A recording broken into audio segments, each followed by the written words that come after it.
यात्रा हो गई। हमने मीडिया आइडिया से आपके जिम्मेदार थे बात की और फिर वहाँ से हम किठौर गए। किठौर से हम मेरे ख्याल से हमने 3 बजे से 3:45-3:50 तक हमने वहाँ पर पैदल दौरा किया। फिर हमारे नुमान रोफिल साहब के घर में हम गए, वहाँ पर थोड़ा बहुत लंच का चाय का इंतज़ाम था, करके नमाज़ पढ़े और वहाँ दिल्ली आने के लिए जब हम इस पिलखुवा के पास जो टोल गेट है वहाँ पर हम पहुँचे, हमारे साथ 4 गाड़ियाँ थी। हमारी गाड़ी के सामने हाजी साहब की टाटा सफारी थी जो पीछे आपके, और हमारी गाड़ी के पीछे और 2 फॉर्च्यूनर थे। तो जैसा हम टोल गेट के करीब गाड़ी स्लो हो जाती है, बैरिकेड होता है, तो एक बड़ी धाम से आवाज़ आई।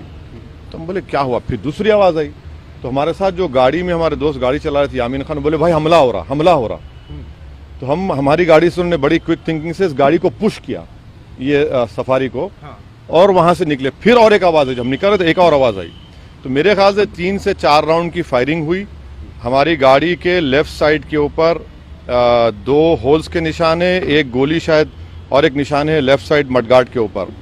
हम जब गाड़ी से आगे बढ़े तो हमारा, क्योंकि हमारी गाड़ी को हमने पुश किया, मारा, राइट साइड का टायर पंक्चर हो गया। फिर वहाँ एक फ्लाईओवर है, वहाँ पर गाड़ी रोककर हम इस गाड़ी में बैठ गए और दिल्ली को आगे, क्योंकि हमको लगा कि रेकी कर रहे थे, फॉलो कर रहे थे हमको।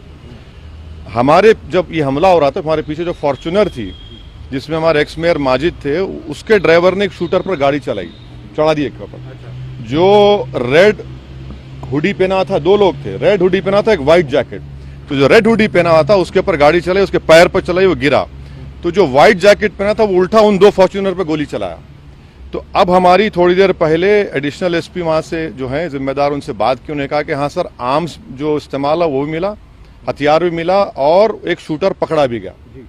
तो हमारी इलेक्शन कमीशन ऑफ इंडिया से ये गुजारिश है कि इसकी इंडिपेंडेंट जांच करवाई जाए, और ये कौन है लोग, किसका दिमाग है इसके पीछे, और आखिर क्यों ये हमला हुआ, किसने ये कॉन्स्पिरेसी की, ये जानना बेहद ज़रूरी है।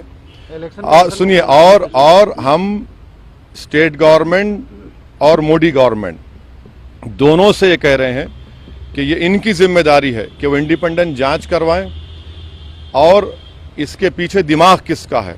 आखिर ऐसे कैसे हो सकता है कि टोल गेट के ऊपर ये लोग 4-4 राउंड फायरिंग एक सिटिंग एमपी के ऊपर करते हैं।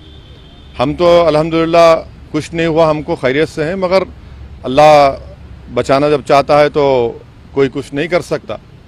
मगर आज ये हुआ है। अभी देखिए, हम तो क्या उम्मीद करते हैं कि आपको क्या लगता है कौन हो सकते हैं आखिर? नहीं, मुझे देखिए हमको कई बार लोग धमकी देते हैं, कई बार बहुत सी बातें करते हैं।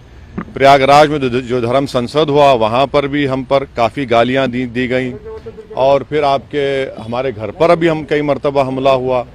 तो अब ये सरकार का काम है कि इंडिपेंडेंट जांच करवाएं और इसका सही तरीके इनको पकड़ा जाए। पार्लियामेंट अभी चल रहा है, पार्लियामेंट में भी ये क्वेश्चन उठाना चाहेंगे आप, बात करना चाहेंगे? जरूर, पार्लियामेंट है, स्पीकर साहब से मिलेंगे, स्पीकर साहब से बात करेंगे। हम इलेक्शन कमीशन को भी लेटर लिख रहे हैं, और सरकार जो स्टेट गवर्नमेंट और सेंट्रल गवर्नमेंट से भी करेंगे।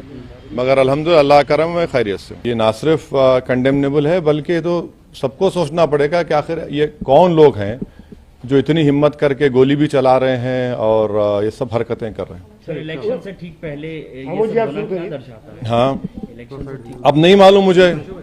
अगर ये लोग, ये मारने वाले अगर ये समझ रहे हैं कि हम पीछे हट जाएंगे, हम डर जाएंगे, हम शुरू दिन से कह रहे हैं कि जब तक हमको अल्लाह जिंदा रखेगा हम जिंदा रहेंगे, जिस दिन हमारा वक्त आएगा हम चले जाएंगे।